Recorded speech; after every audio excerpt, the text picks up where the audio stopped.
So welcome. This is the third and final of our three-series class on the Minute Method meditation. And glad to see you're all still here and some thriving with the practice. And if you're not, that's okay. It may take a while to get it to become first nature. I want to welcome Headley. He's new. This is his first time. You have Mary here, Ruth, and Brian you've met. And so I invite you to ask questions as we go along, because that does help me teach, and it often will help the person next to you who may not have thought of that question. So ask your questions at any time. And just do remember, we are being recorded, and so be conscious of that if you're sharing anything that's a little personal Probably or whatever. What's that? Probably being recorded. No, I have every faith in Justin and everybody. Yeah. And so I just want to also tell you that truth is something that's revealed from within, and so we're using words to define it, but words can't fully describe it. And so as you go in more, things will become more clear. And so don't, work real hard mentally to try to puzzle things out. You might ponder things lightly. But that doesn't mean that you shouldn't ask questions and kind of grapple with it a little bit in class as we're talking, because maybe I can find some words that might help to help clarify things. I'm just going to turn my speaker off on my phone. There we go. And let's just start with some feedback. How is your practice going? Is it going? I'm great at 5:30 in the morning, first thing when I'm up out of bed. But the rest of the day, I really am having to set a little alarm on my phone or whatever, just to remind me to take the minute. Yeah. I just get distracted. Well, perfect, but you're setting an alarm to remind you. Mm-hmm. It's great. I feel the same way, because it's not a habit yet. Mm-hmm. Right. So I have to have that reminder. Yeah. Wonderful. Do whatever you need to do to remind yourself to do it. And so are you getting that second one in? Yes. Great. But the first one goes much better. Okay, so The world hasn't happened yet, because it's amazing how you hear like the ceiling fan, and little things, even if the TV and all is off, but it's still quieter then than in the afternoon, because then you hear the trucks and cars going by. And yeah, all that, so we use that in the practice. We don't let that be a deterrent to it. We use it. It's just more practice to, hearing is rising. You don't have to label it's a car or it's a fan. It's just hearing is rising. Turn and rest in your spiritual heart center. So don't ever let that dissuade you from practicing. It can actually be Right. to help you be more committed to the practice. Okay? Mary, would you just elaborate on it a little bit? You said hearing is rising, but you try to block it out, you just say. Oh, no. We don't block anything out. We just don't try to label it. So like this black thing, you guys can't see it, but there's a table right in front of me, and it's black. And it's about 3.5 feet tall. And so those are all descriptors of it. And those are all conversations I can have with myself about when I see this table. First off, it's a thing that's kind of made out of plastic and has metal legs. And we call this shape a table. So that's a conditioning label that we apply to things. The same with anything rising up, dog barking. Well, that's the sound rising in consciousness, and we label it first that it's a dog, and it's the sound that a dog makes. So we don't want to block anything out. We're actually creating room for anything to rise that needs to rise. And so we don't want to, and you can't really block anything I out. was going to say, how do you not recognize what it is, acknowledge what it is, and then put it, it's like a So it's a habit, yeah. Just, Yeah. But you will find, I have found in practicing, like I used to practice in a room that was next to lots of heavy traffic. And I would be hearing the traffic at first, and then after a while, when I finished the meditation, I would notice that, oh, there was no sound. There was traffic out there, but there was no sound rising in consciousness because my vibration had risen above the physical senses. And so I hope to get there. well, so it's not a matter of getting anywhere. It's about going within. We're not going to recognize. It's about going within. And, you probably have experienced something like that yourself. Like when you first wake up in the morning, especially if you're in a new place where, it's not your familiar surroundings. Maybe you've noticed like when you first awaken, there's this almost nothingness, and then memory rises, oh, I'm in this room, I'm in a hotel room, and it all starts rising in consciousness. There's just kind of like a one instant, I don't know if y'all have ever experienced that, where just, there's just this instant of no recognition of anything, and then it all rises. I've had So, that many times. Same thing with driving. Late at night, you drive home and then turn off the vehicle, and then you sit there for a second. And you go, wait a minute, I don't remember driving home. Oh, okay, that's bad. I've had that plenty of times. Just so you don't feel too bad, I've driven home and realized, oh, I've gone over the bridge and don't remember driving over the bridge. Right, and you have no memory of Yeah, doing it. It's yeah. just it's such And it's such an autopilot. yeah. And you turn off the car, you're ready to get out, and you realize, yeah, I don't remember how I got Well, I there. remember, there are little parts that I. Right, yeah. Yeah, so just know that there's states of consciousness, and we have this physical body sense that we're operating in, this plane in the mental sense, and then beyond that, come on in, Susie. Beyond that is the what we call the spiritual sense, or the spiritual consciousness. And so as you meditate, your vibration speeds up, and you may get to that state, and there is no hearing going on. So did I answer your question? I think we Yes. went around and around about some stuff, but did that answer your question? Okay, good. Did that bring up more questions for you, Ruth, or you're good? Okay. All right. Susie, welcome. This is Headley, and you got everybody else. Oh, great. Okay, good. So are there any other questions about the practice? Thanks for sharing that, and I'm glad y'all are getting it in twice a day. Mhm. And any other questions about it or comments about it? You talk about not wanting or wanting to get there, so it's really nowhere to get. Okay, it's really just a letting go and going inward.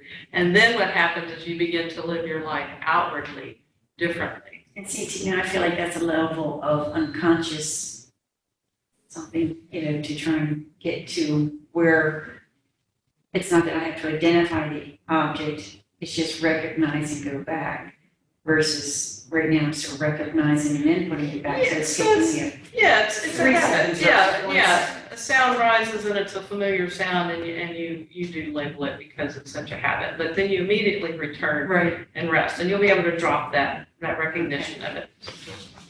Allow things to drop it and return. And don't get mad at yourself if you find yourself conversing with your neighbor because her dog's barking and you're so tired of it. We all have those little hissy fits within ourselves.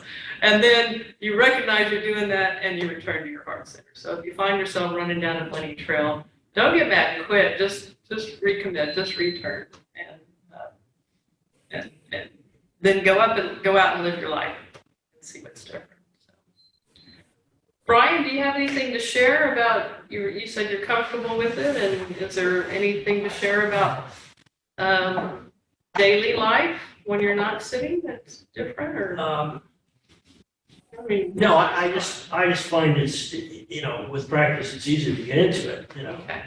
And the other thing, and it's just beginning, but being in the moment is You know, that's always hard for me. Yeah.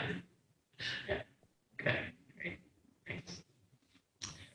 So let me explain the practice for Headley since he's new, and then we'll do it, okay? Okay. So if you said that you've done other meditations Yeah. before? Okay. Yeah, I'm not an expert, but Yeah. So what particular style of meditation? I don't know. You don't know? No, Okay. there was a lady came in at the hospice, talked to us, and I've read several books on the subject. Okay, so a lot of meditation practices tend to focus on the breath or some sort of sensation or something like that. This is a practice of becoming aware of the spiritual heart center area, which is this energy center within you, the fourth chakra, if you're familiar with chakras, and then resting in awareness of this area. And then if any thought rises or any sensation, seeing, taste, touch, sight, sound, whatever, you don't dialogue with it. You don't label it. You just immediately return and rest in awareness of this area. So it's always a returning and resting, and returning and resting. Okay. Yeah. So why don't we do it for a few minutes? We can turn one of those lights out. It's interesting. What's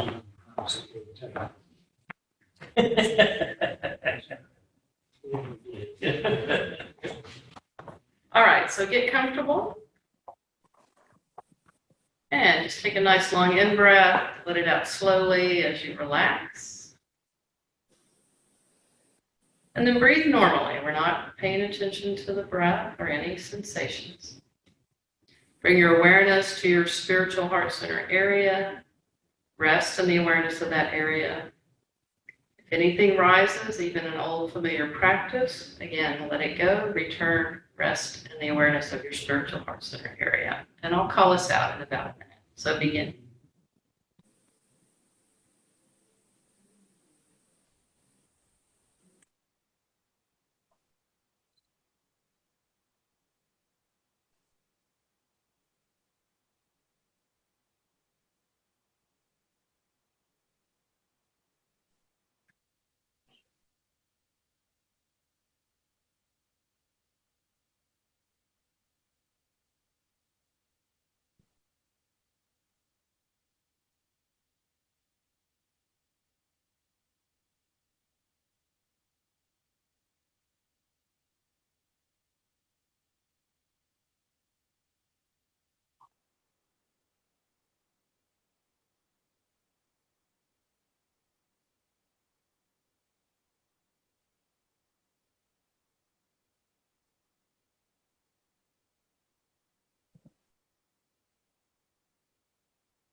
And then allow your thoughts to rise.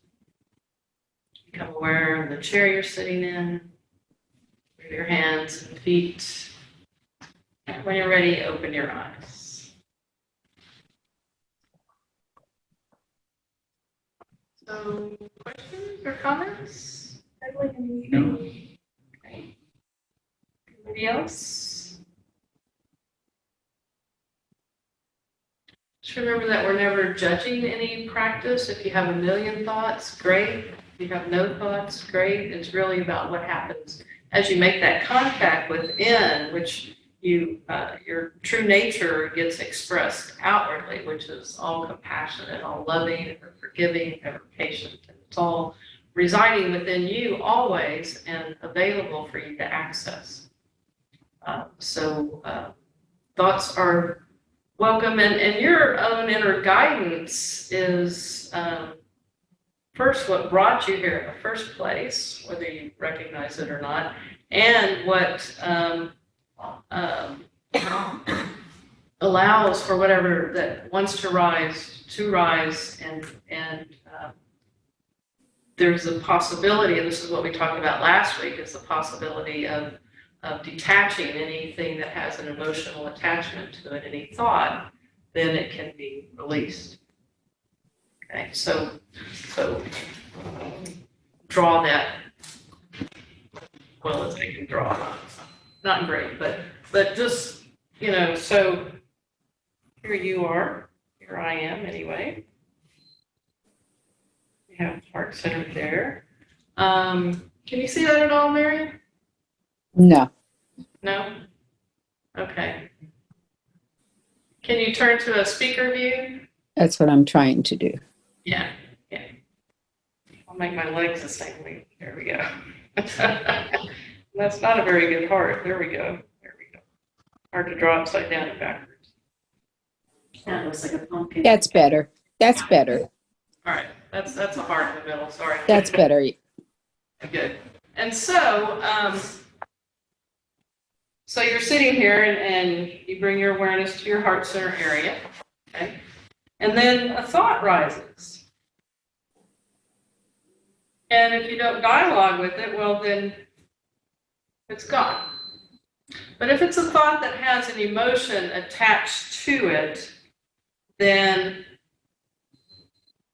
there's a temptation to dialogue with it because there's an emotion attached to it. You have had some sort of upset about it, or maybe even some sort of joy if it's a happy thought. And so you dialogue with it, and then you're off to the races. Okay, so in the practice, that thought rises, the attachment is there, and then you immediately return and rest in your spiritual heart center area. And then there's a possibility for that attachment to be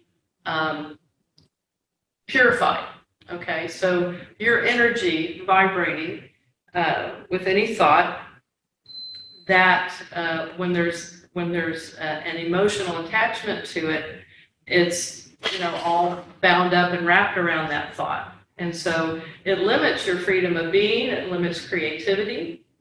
And when it gets detached, that energy is now free to be expressed however you choose. When you're bound up in attachments, there is no freedom. It's just wrapped up. So, questions, comments, frowns, whatever. Yeah. So just a simple example is, maybe I ate spaghetti once and I got sick, and now anytime I think about spaghetti, I smell spaghetti or whatever, I feel nauseous, and I don't even want to drive by a spaghetti restaurant. I'm just all wrapped up in all that. And so it's a really trivial example, but let's say the thought of spaghetti rises in my meditation and I don't dialogue and that gets purified. And now I notice next time I drive by that spaghetti restaurant, it's like, no, actually I didn't even notice that. I just realized, that was back there, and I used to get angry every time I drove back there because when I went there, I got sick and la la la la, We have these long conversations with ourselves sometimes. Okay, so that's an example of detachment and the freedom of being that it allows once the detachment has occurred. So why don't we do the practice one more time, give Pedley and all of us a little extra chance to practice it and see what happens next. All right? So again, get comfortable. Take a long in breath, let it out slowly. Relax. Breathe normally. Bring your awareness to your spiritual heart center area. Rest in the awareness of your spiritual heart center area. Not dialoguing with anything that rises. Just immediately return again and again, resting in that area, and begin.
Allow your thoughts to rise. Become aware of your surroundings.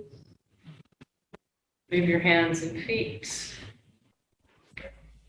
And then open your eyes.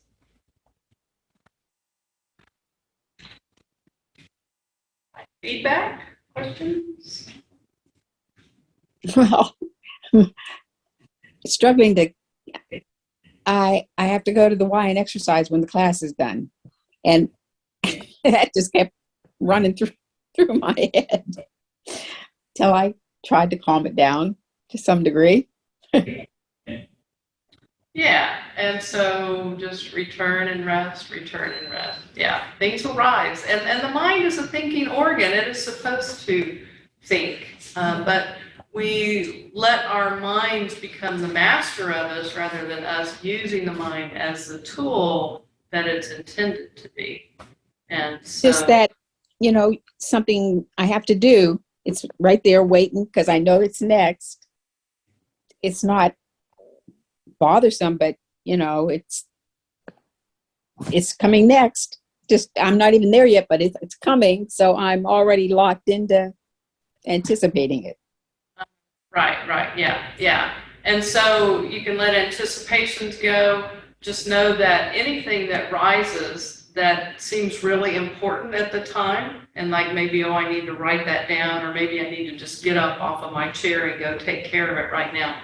That is a distraction. So the mind also wants to distract us because it's a little bit uncomfortable with us sitting and meditating because it doesn't know what happens when you ascend beyond the mind state of consciousness. And so it, as I mentioned before, I use that word that it's a jealous God. It wants to maintain its control. And so just know that if it's really important, it will rise again, whatever that thought is. And so you can let it go.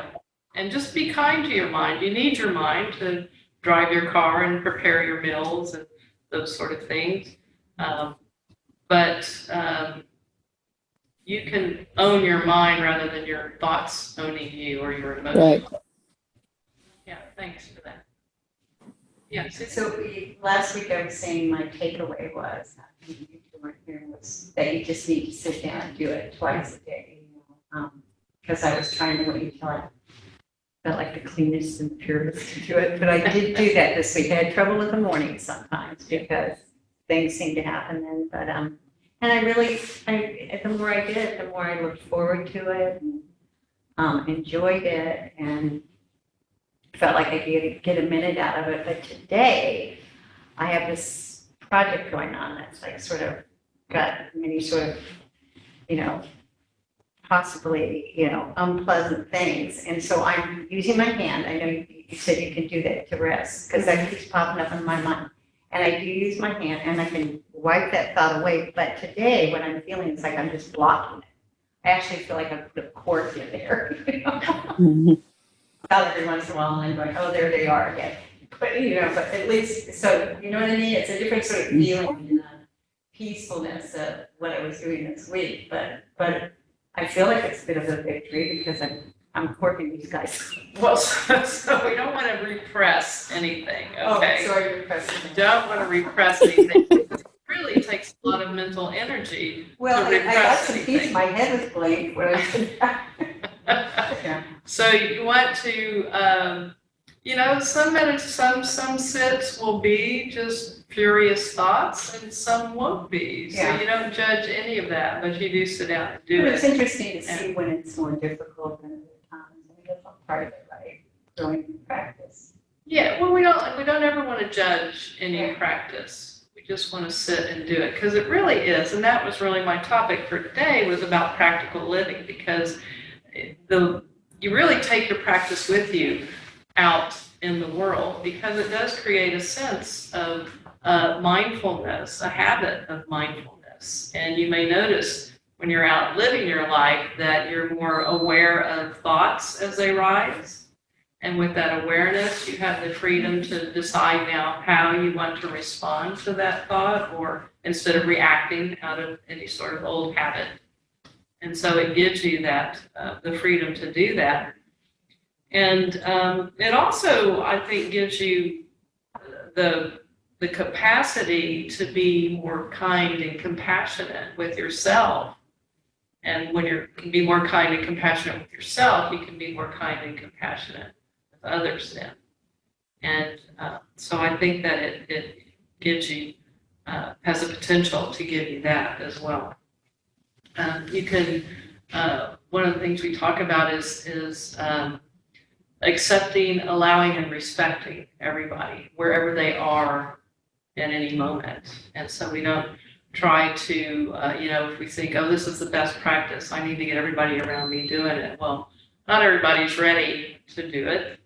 And so they may not want to. So you accept that everyone is where they are, and you allow them to be where you are, and you respect their own state of consciousness, that that's where they need to be at that time, and just know that their own inner guidance is the same as your inner guidance, and it will provide for them whatever they need for their own spiritual journey.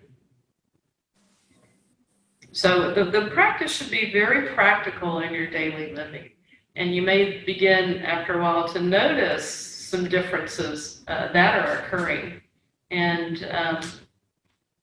that just sort of gives you even more encouragement to continue the practice. Okay. Hedley, any questions or comments? No, I'm with you. Okay. Okay, great. Anybody else? I would say another thing that gets revealed, maybe is the best word, is that wisdom rises from it. Whenever there's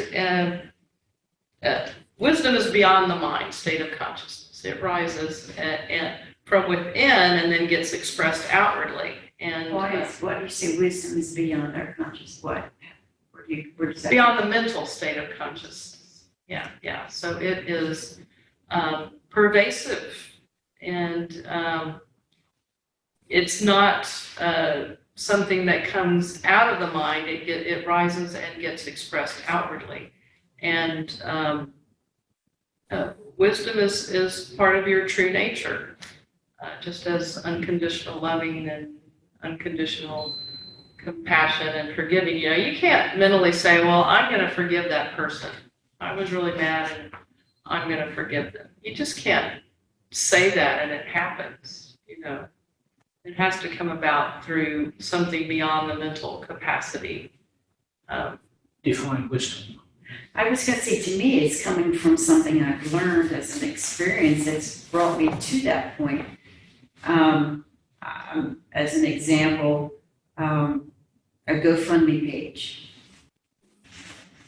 I donate, and then afterwards I find out it was a bogus. To me, that's wisdom not to do that again. I've learned something from that experience, not just a subconscious or unconscious feeling. I don't know. So, and don't think beyond the mind is unconscious. It's not. I'm not talking about any unconsciousness. It's from your spiritual nature, which is beyond the mind. Okay? So maybe this will help. Or maybe it'll confuse you more, but we'll see. All right. So I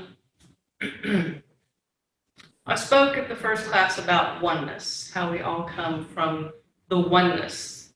And that is the purest of the pure vibrating energy. It's just this very fine energy. Everything around us is energy vibrating. The air, the table, even our body, our mental consciousness, it's all vibrating at a certain speed. And so as you express from the one consciousness, that vibration speeds up. It slows down, I'm sorry, and it gets coarser. And so the mental consciousness rises, and then it gets coarser, even more coarse. And there's now this sense of a physical body, which we know is not really solid, because you can shoot x-rays, certain vibrations into it and get pictures of what's inside. So it's not totally solid. It's energy vibrating. I'm not a scientist, but you got molecules moving all around. I gave you the example of H2O. And so in its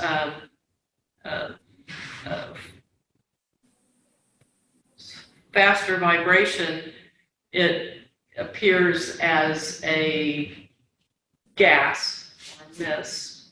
And as that vibration gets slower and slower, it appears as a liquid. And then as it gets slower and slower and slower, it appears as something very rock solid, ice.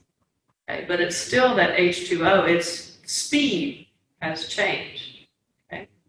So as you do the meditation, what happens is that it goes in the reverse direction. Your vibration gets finer and finer and finer, and it may get fine beyond the mental state of consciousness into, again, what we call spiritual. Everything's spiritual, but into that finer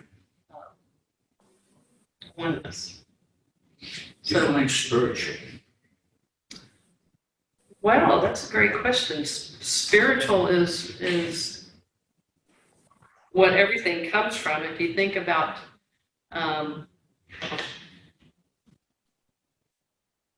just our everything, the Big Bang, something bang and has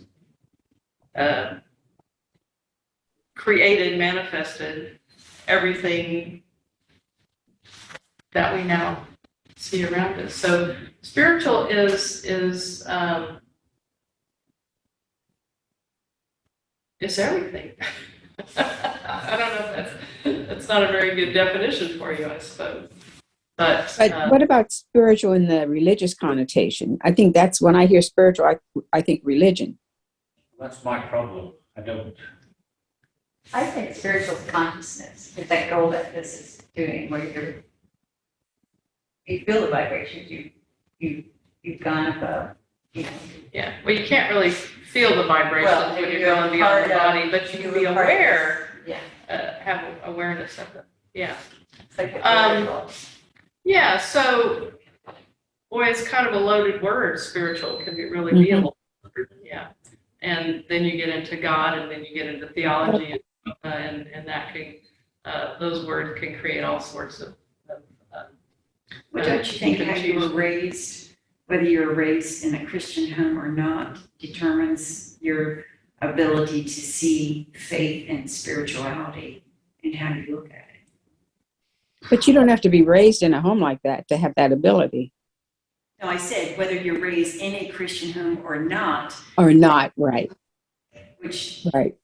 faith is and how you see spiritual. Spiritual is your true essence. You are from that one consciousness, and that one consciousness manifests. I spoke earlier last time about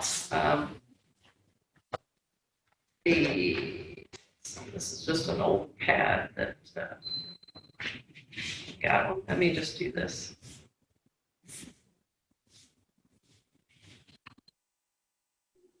So when you shine light through a prism, it gets expressed as all the different colors of the rainbow. Mhm. Yeah, you did that. Right. Yeah. And so you are an expression of spirituality, of the oneness, of the creative force, expressing yourself as a Susie, a Headley, a Brian, a Mary, a Ruth, a Mary.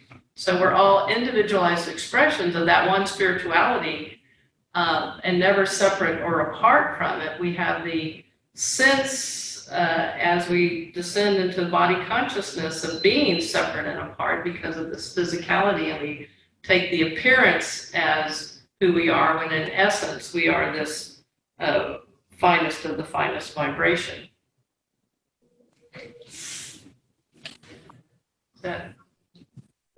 answer your question? Yeah. Okay. No, it's just, it's something you've got to believe and you can't rationalize. I think. Well, you can't get there with the mind, that's for sure. Yeah, that's what I mean. Good question. Yeah. What else? Well, this might be, some people feel, and you would say love isn't right, a source of spirit. Like if you're an athlete, I was a dancer, and there are moments when you get in the zone, you're just like not thinking. It's just, it's just like this closest I ever felt to God, like this like bright light or something. And someone like an Eckhart Tolle, no, you don't, would say that in athletes or anybody who's ever had a moment where you're so involved in something that you just feel that quiet. And I think that's sort of what it's about, but it's not You're the way full- you're telling us to get there, but I mean. Well, you're fully think in the we've had present moments moment. of- yeah. You're fully in the present moment. And Brian and I were talking about that. Absolutely no thoughts or anything, just, and it's a wonderful place to be, but it, doesn't happen unless you practice the practice, I guess. Well, it's available to you, and as you realize that oneness, you then naturally express it because your true nature is that loving, compassionate, beloved one of whatever you want to call that created you. It's the indescribable too. We try to describe God, which is See, indescribable. I kind of differ a little on that because I think it's also how you were raised, the environment you were raised in, that not everyone has that loving kindness in them because they were not nurtured growing Well, up. it's in there. They're just not aware of it. They're just divorced from it. And, I spoke about how, I was raised in a religious household and then had some issues with it, quit when I was 18 and kept myself super busy because I didn't want to think about anything. And part of that was a lot of guilt around that. And it wasn't until I was able to get into a yoga practice that began to help me quiet the mind a little bit, to slow down a little bit, and recognize that spirituality within me. And so it's people who, if you're just so, for whatever reason,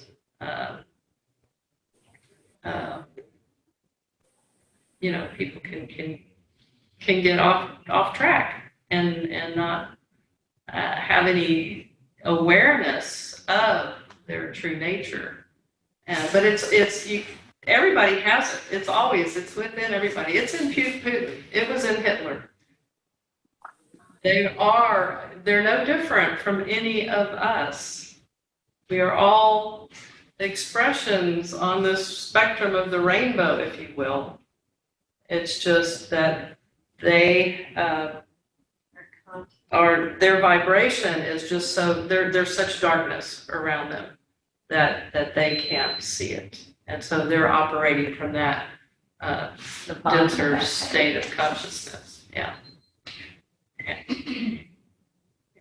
And so we accept, allow, and respect them where they are and work on ourselves and know, again, this is part of the practicality of the practice, is that knowing that as you work on yourself, it really does, whether you recognize it or others recognize it, it affects your relationships around you. And it, for me, has healed some really important relationships in my life, not because the other person changed, but because I changed. And so we always work on ourselves and we leave the other people where they're at and just trust that their inner guidance will bring them to whatever place they need to be at the proper time. And I think it's important to, you might notice after you do the practice for a while that the grass seems greener and the sky seems brighter, or you might feel lighter yourself. And that's not because anything outwardly had changed.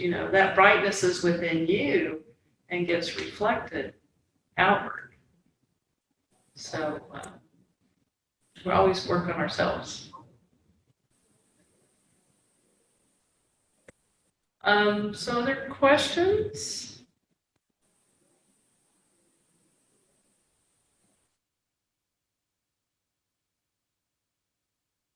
A couple of things I want to share also that may help. There may be times when, you can't meditate and you're feeling rather agitated or your energy is just kind of off whack. There's what we call the hand to heart practice. And so and you can do this anywhere. You don't ever want to meditate or anything while you're driving your car. Okay, we all know that. Playing bingo. But well, you can do it while you're playing bingo, but you're gonna miss your bingo. We had a bingo story last time. I'll share it with you sometime. So it's called the hand to heart practice. And it's just very simple. Maybe you're having a tough conversation with somebody and you can just place your hand here. They won't even notice it probably. But it can help soothe your energy and can help just sort of steady and balance you. And so that's a practice that you might use. I certainly used it a lot with that relationship that I said they got healed. So it's a beneficial practice. I also want to talk about the books here that I brought. This one is Unfoldment, A Journey of Awakening. This is one that I wrote as I was beginning to have realizations and just became so aware of the love that was within me and filling me. And it came out in some poetry and prose. And then this little one here is, this is it's a small pocket-sized version of the practice, and so it explains the practice. It talks about awareness, consciousness, your spirituality, and talks about some of the benefits of the practice, and it talks about conditioning and the purification and healing that we've spoken about, detachment. So that's a nice little thing. And then there's this one, and this one actually really goes along with, this is the three of you, you're never alone. And this is all about your spirituality. It's about who you are in truth. And then this one here is a workbook, and it's a little thicker than the others. It has within it just different things in life that come at you, and it discusses them and may help you along the path to deal. It talks about emotions and conditioning, appearances, aging, which is just another appearance. It's not, again, who we are. And Keep telling yourself that. well, keep going with it. You'll realize it. Yeah, and it's broken up into different sections. It has the practices. It has the hand-to-heart practice in it, and another practice called the no power practice, which can be helpful if you've got a really tough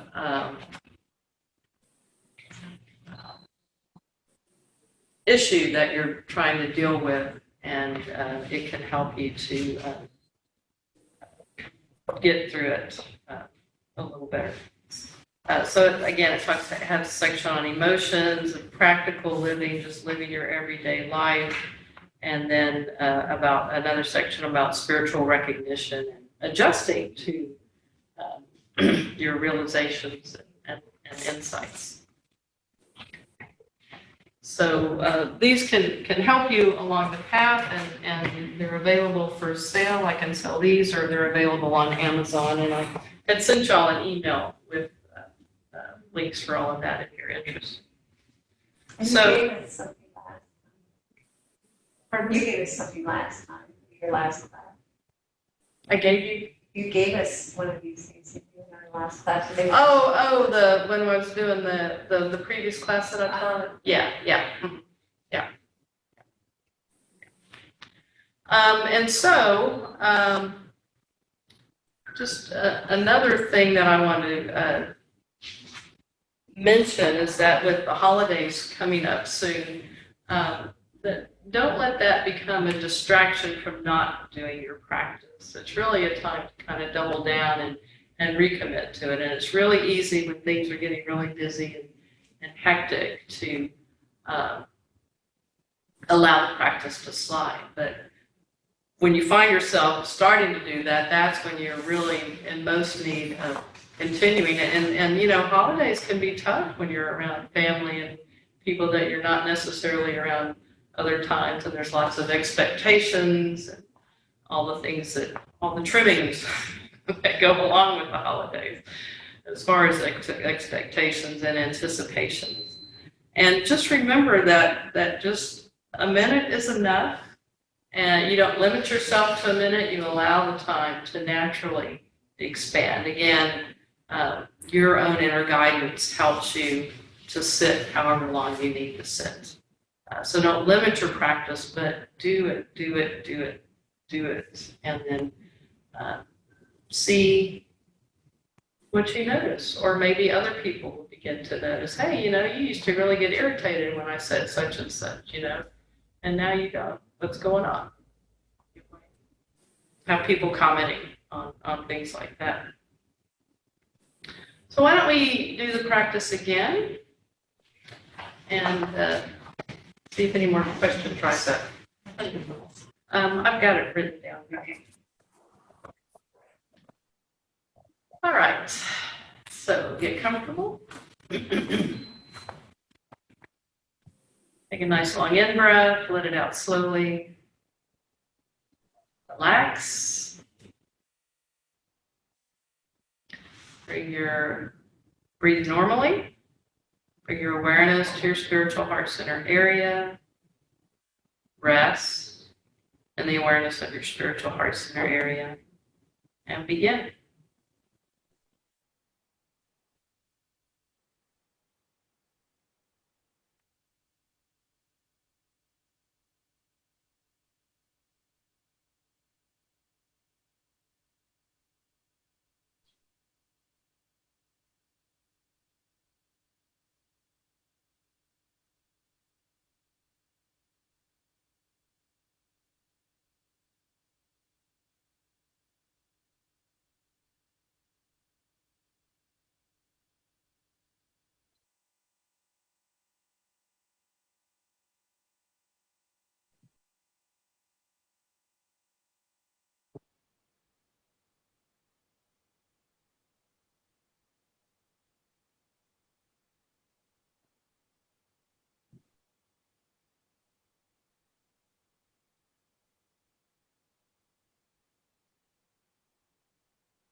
Allow your thoughts to rise. Become aware of the chair you're sitting in. Move your hands and feet. And when you're ready, open your eyes.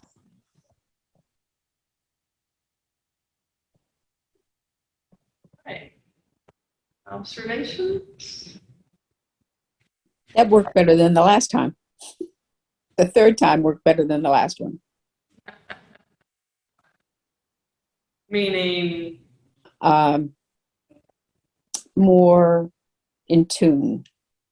I'm not hearing Here. distractions. I'm focused in that spot.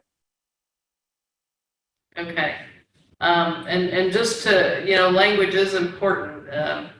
It's not, the word focus is really too harsh of a word for what we're doing. Ah, It's too intense, because when you're focused, then you are thinking. So this is just a language thing, okay? Like when you're focused on looking at a tree, you may notice the pattern of the bark and the leaves and the color and any intricacies about that tree and how the wind's blowing it. And so that's all what I would call focused attention. Okay, so we're well, then that's not what I was trying to describe. Maybe centered, because I was more in the place, more in the spot than I was the previous time. So fewer thoughts were rising and were easier to not engage with the thoughts. It was more comfortable. Okay. I wasn't working at anything. It was more comfortable. And so the practice can give rest to a restless mind. It's not that we're trying to rest the mind or stop. But That's it. That's the closest. Yeah. That's what it gave rest to all that. It's always spinning around. Yeah. It was more comfortable and it wasn't all caught up in that thoughts.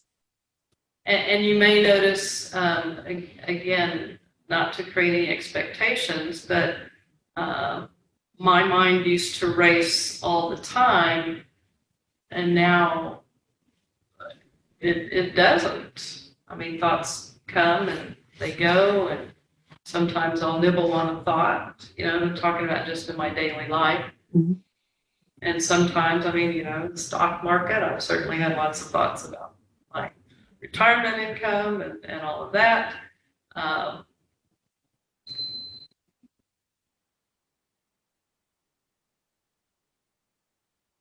But you may be able to, what the practice has done for me is given me the ability to recognize when I am really gnawing on something. It gives me the freedom to choose not to.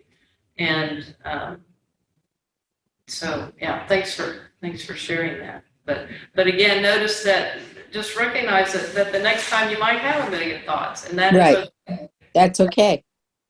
We are actually creating room for those thoughts to rise so that if there's anything that needs to be detached from, it can be detached and purified. And so what I mean by purification is that energy, if you have an attachment to that energy, it's a really coarse vibration that's all bound up in that thought and memory and everything else that we've piled upon it by dialoguing with it and becoming more attached. And so that's when that detachment occurs, that energy gets purified back to its original pure form of energy, which again is the energy of all loving, all compassion, all forgiving, all of that. And so that energy, because if you're really bound up in some sort of turmoil over something, you cannot see anything else, any other possibilities, or anything else. And so with that detachment, that frees up the energy. It can allow for greater creativity and greater comfort in your life. And contentment, I guess, is really the best word that I have for it. Certainly, not everything's going to go our way in life, but you may reach a point where you're contented with what you do have. And certainly make plans and expectations, travel, do whatever joyful thing, you're drawn to. But when things don't work out, it doesn't have to ruin the rest of your life or the rest of your day. So, Is that when you would kind use a hand to heart practice. It can be, if you're just having a really bad day, you can place your hand here and just take a couple of deep breaths, relax, and just, you're not trying to do the practice when you're doing that. You're not resting in the heart center area. You're just resting the hand here and being aware of your hand, not your heart center. Does that answer your question? I guess, because to me, when I do that, it would bring the focus back, I guess, to hear my heart center. That's what the hand would be. If it's a tumultuous, a lot of things going through my mind, whatever, and just kind of go like this, and that would bring me back as a focus to my heart center. But the hand would make it more of a conscious bringing back because so many thoughts are going through. Yeah, it's just a soothing thing, and I guess you don't want to make it more complicated than it really is. You're just bringing your hand here and resting, and being aware of your hand, not of your spiritual heart center. It's a very subtle thing. If you're resting in the awareness of your spiritual heart center, you may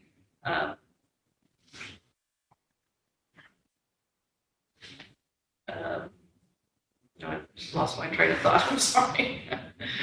Anyway, am I confusing that more for you, or clarifying it? That's what you need. Could it be like a reminder? Well, it does certainly help remind you, but it's the spiritual heart center is so incredibly powerful. It's not just a concept or an idea. It is the access door to your spirituality, to your essence, and it is an energy center that vibrates within this physical form that we're inhabiting, and is the wellspring of life, the access door to your unconditional loving, compassion, forgiveness, patience, all of that, which resides and is always available within.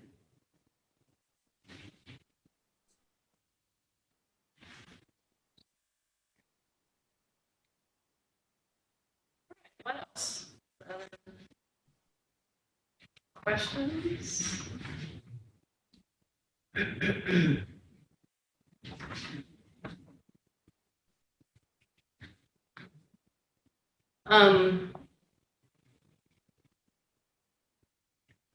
So Hedley, one of the things we talked about early on is just the importance of the twice a day in the practice. And the importance of that is that you begin your day accessing your spiritual heart center and sort of getting balanced and ready for the day. And then that second one is so important because life does come at you and it tends to throw us off balance and unground us. And so that second practice can first off help you progress on your spiritual journey and helps give you space to sort of let go of anything that you might have picked up during the day and to just keep you balanced and to help maintain the practice. I haven't got the discipline yet. Yeah, so like these guys are saying, it hasn't become a habit yet, but they've set their alarm and as a reminder to do it. And The other thing is that, you know, the mind will try to complicate the practice. And, you know, make rules, well, oh, but 1 minute can't possibly be enough, and doubts can rise and all of that. And so, just, you know, don't believe me, just do it for yourself, but you do have to do it. And that second practice is really important to help maintain the practice for you. Yeah, what else? Other thoughts, questions, curiosities?